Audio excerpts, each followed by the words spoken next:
Hey everyone, Scott here to discuss Scarface, starring Al Pacino, Michelle Pfeiffer, Stephen Bauer, Mary Elizabeth Mastrantonio, Robert Loggia, Miriam Cullen, and F. Murray Abraham, directed by Brian De Palma.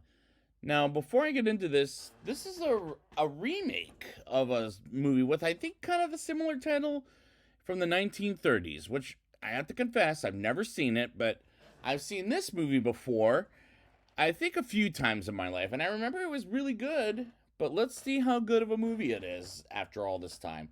Let's get into it.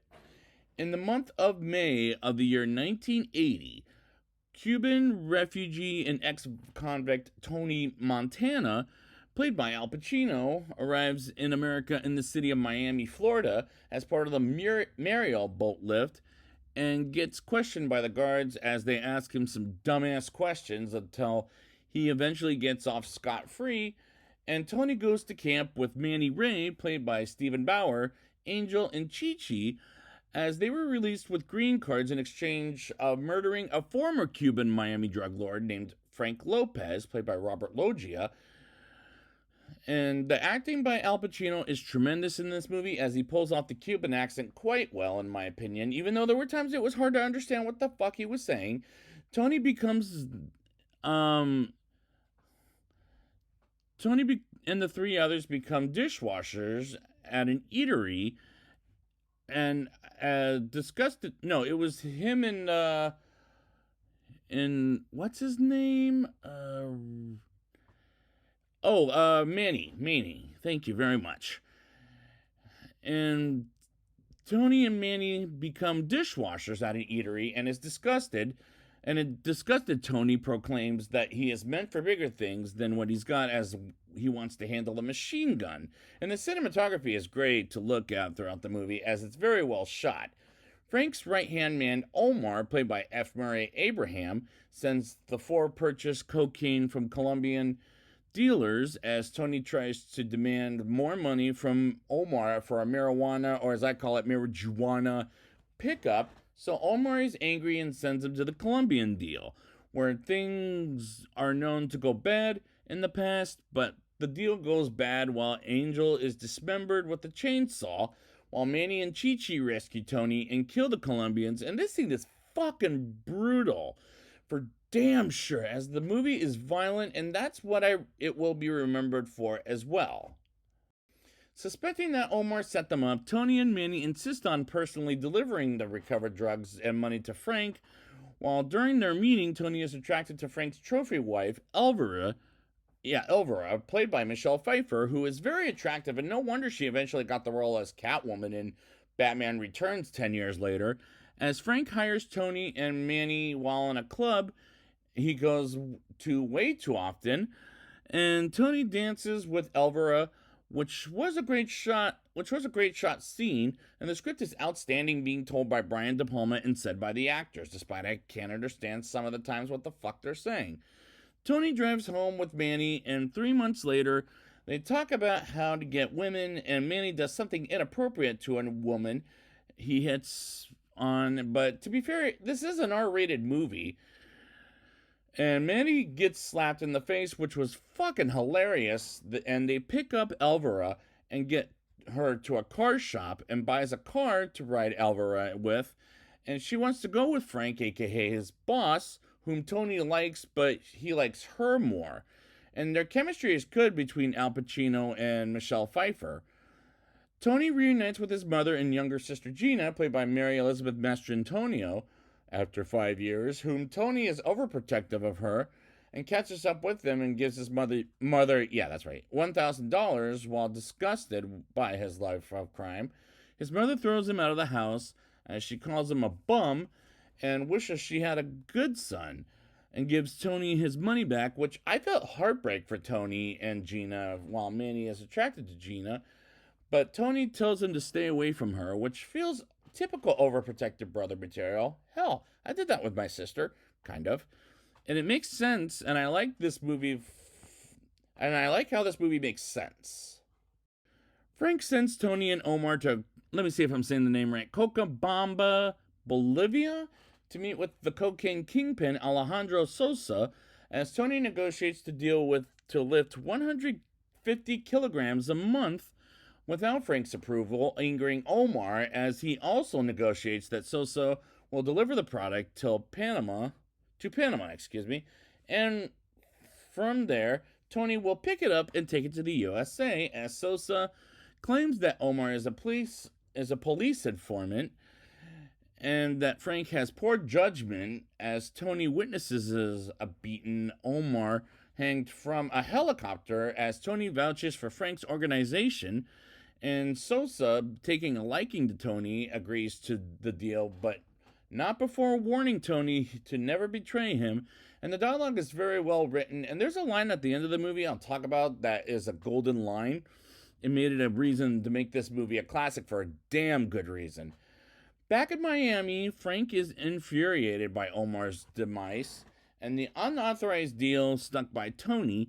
While Tony starts his own independent cocaine operation, Frank had ordered Tony to stall the deal with Sosa, but Tony disregarded it and went out on his own as Tony visits Elvira, and we move on to a nightclub where Bernstein, who's a crooked cop on Frank's payroll, attempts to extort money from Tony in return for police protection while in the club, as this is a fantastic conversation between Tony and Bernstein as I'm going along with it, but the movie is a little too long at 2 hours and 49 minutes. Tony spots Gina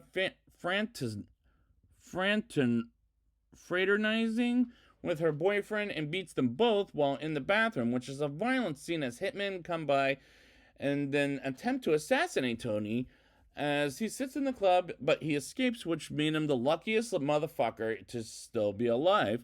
And the production design was magnificent in the clubs and every other location. Tony is certain that Bernstein and the hitman were sent by Frank, whom Tony confronts Frank as he's at gunpoint. Frank confesses to the attempted hit and begs for his life, but he and Bernstein are killed anyways by Manny and Tony, respectively, which serves those two motherfuckers right, as this is turning into a very good movie with a very good protagonist, that is Tony. Until we get to the second hour, I'll just say that much. Tony proposes his hand to Elvira off screen while doing some money laundering as Tony marries Elvira and buys a house, as well as he becomes the distributor of Sosa's product as he builds a multi-million-dollar empire, living in a vast, heavily guarded estate, which is a life a criminal wants in general. And so far I'm enjoying myself with the movie as it goes on a little too long, as maybe 15-20 minutes could be cut out of the movie. Meanwhile, Gina starts dating Manny and has dreams of marrying him at this point. And Tony is becoming abusive as fuck, as Tony is bathing, which is an iconic image to look at as he's watching the TV, and Tony and Elvira are arguing about how Tony talks about money all the motherfucking time, and he asks her to get a job while acting like an asshole to her. This is when I turn on him and kicks Manny out of the business because he's dating Gina in the first place, and as he's becoming unlikable because he's being an asshole to everyone. But Al Pacino holds this movie together, in my opinion. By 1983, a sting by federal agents results in Tony being charged with tax evasion, with an inevitable prison sentence as he speaks with his lawyer, and Tony sees on the TV some other criminals like him and how eventually their empire will be lost, and meets Alberto, while Sosa offers to use his government connections to keep Tony out of prison, but only if Tony assassinates a journalist intending to expose Sosa's drug operations. During a public dinner, Tony accuses Manny of causing his arrest and Elvira of being an infertile junkie, causing Elvira to leave him, which does serves Tony right because, like I said, he's not only becoming unlikable, but a real asshole.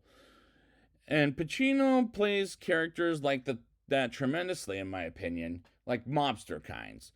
Tony causes a scene after Elvira leaves as he's having a meltdown of some kind, and Tony travels to New York City to carry out the assassination with Sosa's henchman, Shadow, who plants a radio control bomb under the journalist's car. However, the journalist is unexpectedly accompanied by his wife and children, and this revelation causes Tony to call off the hit, but as Shadow continues, Tony kills him before he can detonate the bomb. And this sequence, despite this was released in 1983, looked very green screen. And it looked kind of bad after a while, but this is a serious situation that Tony doesn't want to kill the journalist while his family is in the car. And is Tony pissed off at Sosa? Yes. But this scene was poorly executed because of the green screen, which is my only, maybe one of a few critiques of this movie by the end of the day. Tony returns to Miami, where an enraged Sosa calls Tony to promise retribution after the journalist exposes his drug operations, while Tony, at his mother's behest, tracks down Gina and finds her with Manny in a fit of rage. Tony shoots Manny dead, which Gina tearfully tells Tony that they were married the day before, and this scene was sad but horrible to watch. A distraught Tony returns to Estate with Gina and becomes a massive cocaine binge in his office and becomes very angry, while dozens of Sosa's men begins their infiltration of the estate. Gina accuses Tony of wanting her for himself while shooting at him, but she is slain by one of Sosa's men, who is turned killed by Tony, as all of Tony's men are killed by assassins outside his office. Tony turns a grenade launcher equipped rifle, then mowing them down and the line "Say hello to my little friend" and shoots at Sosa's assassins is a classic line, and there's a reason this movie is a classic, as so many fucking movies have tried to rip that off so many times. Tony is repeatedly shot by the remaining attackers, but continues to taunt them until he is fatally shot from behind the skull. Tony's corpse falls into a fountain below, in front of a statue with the inscription "The world is yours."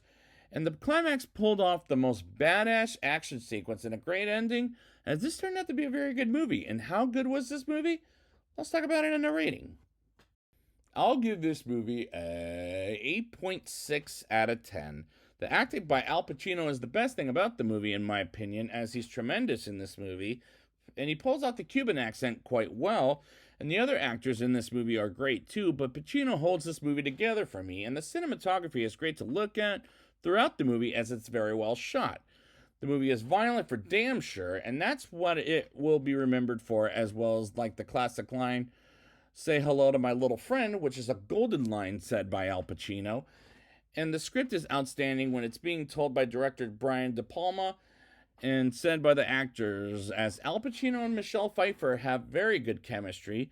It is a long movie, but I was going with it, as the conversations these characters had felt real, as this was a very good movie until we get to the second hour of the movie, as the production design in this whole movie was magnificent, and this is a solid recommendation for this movie. And there's a reason this movie is remembered to this day. Like, so many fucking movies just quote that line, "Say hello to my little friend," and it still works as a mom movie starring Al Pacino. And it has been a while since I've seen other movies where he plays a gangster, and there's quite a few out there, but in my opinion, this is the best one of any of them, despite there was a few things I critiqued when I got to the last 45 to 50 minutes of the movie, but it's still a really good movie. So I'd like to thank you guys for joining me for this review, and until then, say hello to my little friend.